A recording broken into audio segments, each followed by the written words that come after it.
So I work for Oxford Vaccine Group and I run this thing called the Vaccine Knowledge Project, which at the moment, sorry, how do I go on to the next? That's it. Which actually at the moment doesn't look like this. We're about to launch a new website design in response to feedback from users, and also to make it more usable on mobile devices and tablets and so on. At the moment it looks a little bit, if you look at it in the next couple of weeks, it'll look a little bit different from this. So hopefully it'll be easier to use once we've changed it. So the aims of the website really are to be a source of independent information. So independent from the NHS, independent from government, independent from pharmaceutical companies. We also aim to back up the information that we provide with references to research. Now I know other websites do this, but we actually try and reference the papers and summarise the research so that people can see in a little bit more detail what's underpinning decisions that are made. We try and help people make informed decisions about vaccine issues. And really the whole idea of this website came from the kinds of questions that parents ask in vaccine clinics. And the issue really is that there aren't that many outright vaccine refusers, but they are very, very vocal, especially on the internet. And it's incredibly easy for parents to find misinformation about vaccines and so-called evidence that backs up vaccine myths.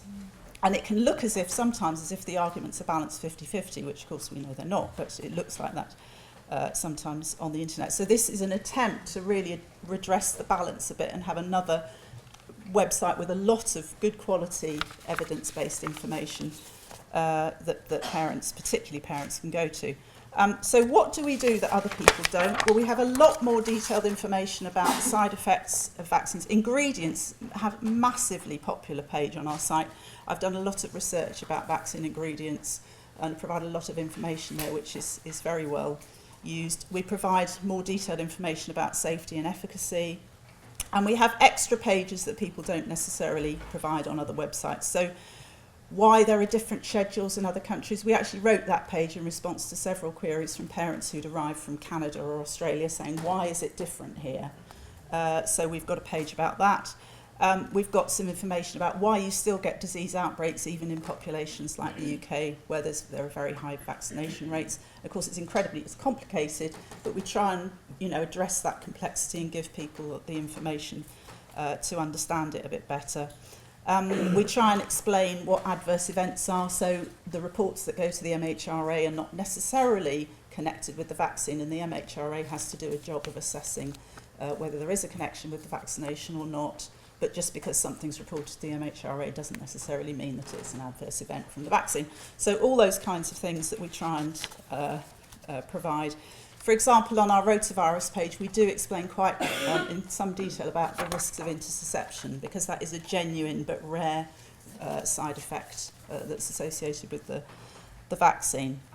The other thing that we do is we've produced, with Joe's help actually, the filmmaker at the back, we've produced some short films about people affected by infectious disease, because the problem now is that people don't see the diseases. And therefore the perceived risk has diminished. People don't think any longer that measles is dangerous. So we've gone out and produced, for example, a film about the HPV vaccine. This woman, Karen, was fantastic actually. It's a really nice film, I really like it. She had cervical cancer between her two teenage daughters getting the HPV vaccine. So her first daughter had the HPV vaccine, Karen was then diagnosed with cervical cancer, and then her younger daughter was due the HPV vaccine. So we made a film about the family, which I think works really well. We've got a couple of films about measles. This one's about a young woman who has SSPE, subacute sclerosing panencephalitis, which is a horrible, very rare but horrible side effect of measles. And Charlotte Knott, does anybody here know Charlotte Knott, local girl who got MenB, meningococcal septicemia as a result of MenB infection. And we've got a film about her. And then we've got a film about a 10-year-old girl who developed whooping cough talking about what whooping cough was like for her. And there's a number of others as well. And I think these are quite a useful resource, hopefully, for people actually trying to get a balanced view of, okay, well, what are these diseases actually like? And helping them to make a decision about the vaccines.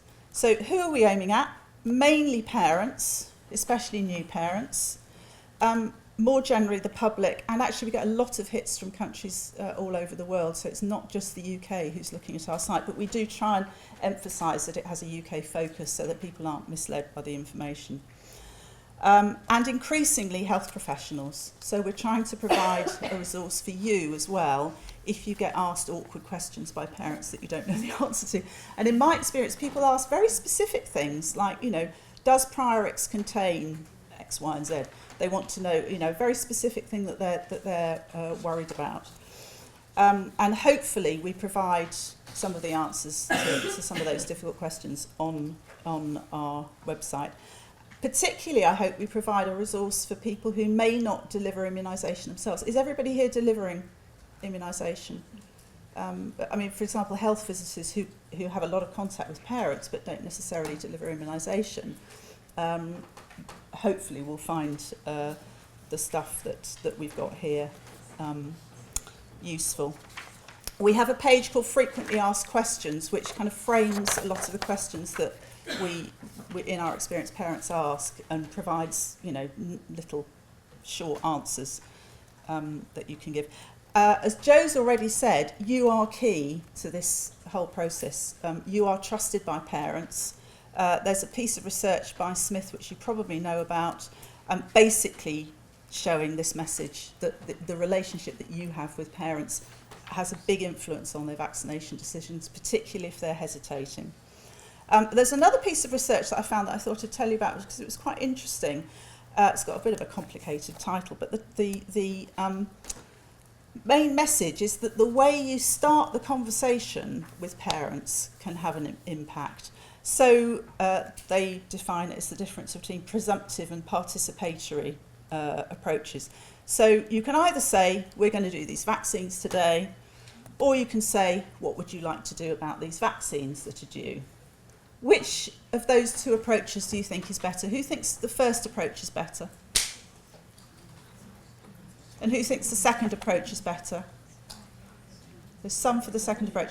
The overwhelming result of this research was to show that the first approach is better. It leads to less debate with the parent. They will accept your view if you say, we're going to do these vaccines. And if people do then argue with you and you repeat the message, they're quite likely to give in and have it done. So just in terms of, it's very interesting though, that you kind of want to have a debate with people because it's seen as, you know, an issue, a subject that people may have reservations about and so on, but overwhelmingly, as a health intervention, it's absolutely you cannot argue with vaccination. There is not, you know, you want to have a debate with people where maybe there are issues on either side, you know, it may be beneficial or it may not be beneficial. But actually with vaccination, I think it's legitimate to say, we're not going to have a discussion, or we're going to try not to have a discussion. I've got some more, sorry? Yes, absolutely. Yes, exactly. I think if you raise a question, if you say, I'm going to ask you, as you say, I think it shows that perhaps you're not completely sure. We look at vaccine hesitant parents. Now, if you already know they're vaccine hesitant, yes. We're just going to do it, and you're just going to scare them, and then they're going to DNA. No, that's absolutely true.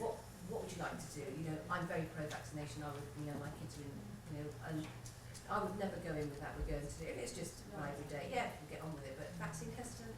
Yes. In fact, they're even in surgery is probably taken on a lot of guts. Yes, I mean, and that reflects what you know about your parents, doesn't it? I mean, I think that this is only one paper, and I just thought I'd throw it in as a kind of just something for you to think about, really. Go back and look at the paper, but actually overwhelmingly the important thing is that you know your parents and you know how to talk to them, really. And that's the strength that you all have, is that you know your parents and you know what kinds of approaches will have an impact on them. Sorry? Oh, okay, really? You just, yeah. So, yes. I'll leave that open to you. I mean, that's just what the research of that particular piece of research said, and I just thought it was interesting. So in terms of our website, what are we achieving? This is the page views that we got last year, 2015. You'll notice there's a huge spike in kind of January, February. Related to? No, that was last year. This time last year. No? Anything happened this time last year? Disneyland measles outbreak. Massive spike due to the Disneyland measles outbreak. All our measles pages were getting massive amounts of hits, presumably from the States, I would think. So that's kind of a blip. But we have had recently, you're quite right, we have had a spike in relation to MemB. We've had a lot more interest in our MemB pages in the last month or so. But we've had a steady increase in page numbers. So that was the numbers of users and page views we had in 2015, which I think is quite respectable for a smallish website run out of a research group in the University of Oxford. We're now up to 30,000 page views a month, 40,000 last month because of the MemB spike. I've talked about that. The top countries, it is the UK, reassuringly, as that's mainly who we're aiming at, but there's a lot from the US and then from other parts of the world as well. And if you look down the list, virtually every country in the world has accessed it at some point. The most popular pages, this is our list. The page that still gets a huge number of hits is a blog page that was written ages ago with the Roald Dahl story about how he lost his daughter to measles encephalitis, which is really moving, and a lot of people still read that. Second to that is vaccine ingredients. People are absolutely obsessed with what's in the vaccine, and we try and demystify it as much as possible. A lot of hits for pertussis vaccine in pregnancy, huge amount of interest, and then the others. It's fairly stable, this list. It doesn't change much over time. This tends to be the most popular pages. We're doing well in terms of Google searches. So if you search vaccine ingredients, I think our page comes up top of the list now. And that's true for some of the other pages as well. We have links from NHS Choices, which is great. I'm really pleased about that. They've linked to particularly our meningococcal pages. And what seems to be happening is that people are coming in for specific information. So they'll come in, read a page and leave. There aren't many people browsing the site generally to find information. So I think people are, that shows what people are doing. They're Googling a particular thing, finding the information, and then going away. But they are reading it. So over a year, I think the pertussis vaccine and pregnancy page, the average time on the page was 5.5 minutes. So obviously, Dandy says people fall asleep, which may be true, but I'm hoping it's not. And finally, we've fairly recently launched an app which has a condensed version of the information on the website. It's downloadable from our website. We hope that it's quite a useful thing if you don't have access to the internet. If you're out and about and you want the same information or similar information to what we've got on the website, but you haven't got a computer, you can download the app onto your phone, and it's in a similar format, but you can access it on the go. It's at the moment only available for iPhone, but I think, Yama, we're developing it for Android and eventually Windows phones as well. Very soon for Android. So keep.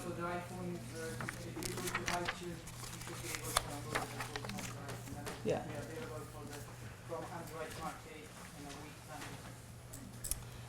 So that's the website address. That's the safest one to use because, as I say, we're migrating to a different site, which will have a slightly different address. You've all got a flyer in your packs.